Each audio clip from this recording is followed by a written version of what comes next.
नमस्कार मंडळी, आम्ही अग्रिकोड यूट्यूब चॅनल तुमचं सर्वांचं स्वागत आहे। आज आपण करणार आहोत रवा गुळाची सांजोरी किंवा शिऱ्याची सांजोरी। तर तुम्ही पाहू शकता अशा प्रकारे आपल्याला सांजोरी तयार करायची आहे।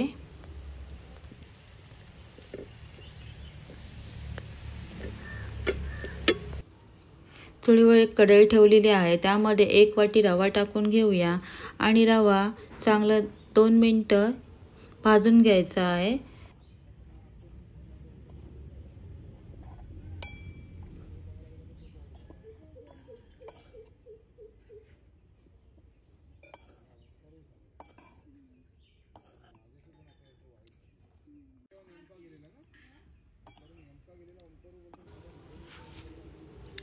रवा भाजून झालेला आहे। रवा आता एका प्लेटमध्ये काढून घेऊया आणि कढईमध्ये 1 तांब्या पाणी टाकूया आणि थोडं तूप टाकून घेऊया।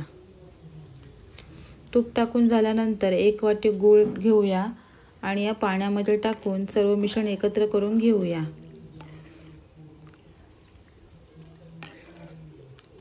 पाण्याला उकळ आल्यानंतर भाजून घेतलेला रवा आहे तो या गुळाच्या पाण्यामध्ये टाकून घेऊया।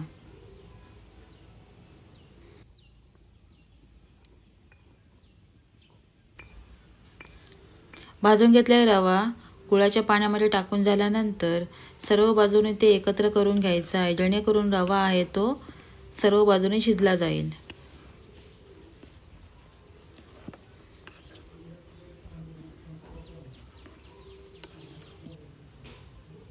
त्यानंतर त्यामध्ये थोडी वेलची पावडर टाकून घेऊया आणि सर्व मिश्रण एकत्र करून घेऊया।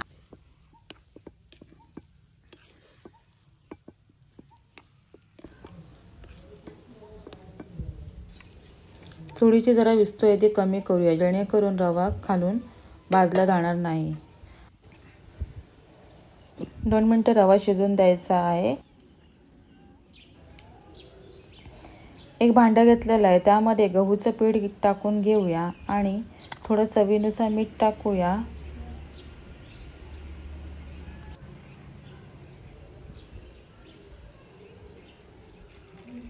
मीठ टाकून झाल्यानंतर त्यामध्ये गरजेनुसार थोडं थोडं पाणी टाकून घेऊया आणि कणिक मळून घेऊया।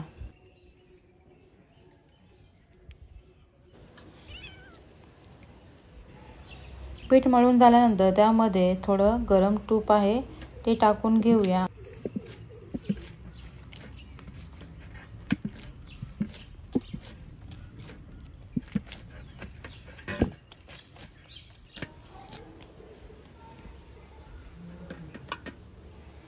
कणिक मळून झालेला आहे, त्यावर आता एक सुती कापड ठेवूया आणि साधारण 20 मिनिटं ते पीठ असं ठेवून देऊया। साधारण 20 मिनिटं झालेले आहेत। 20 मिनिटांनंतर कणिकवरचं ढाकण काढलेलं आहे आणि ते परत एकदा चांगलं मळून घेतलेलं आहे। पीठ तयार केलेला रवा आहे तो या कणिकच्या गोळ्यामध्ये भरून घेऊया आणि पोळी लाटून घेऊया।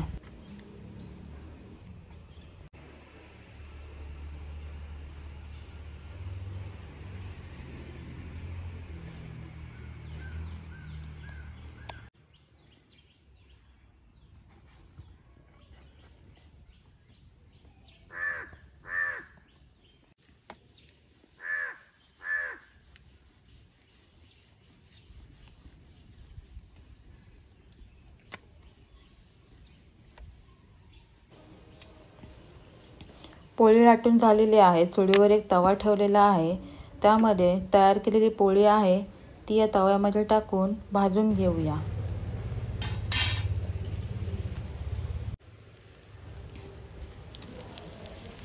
पोळी भाजत असताना पोळीला दोन्ही बाजूने तूप लावून घेऊया, जेणेकरून पोळी मऊसूत होऊन जाईल।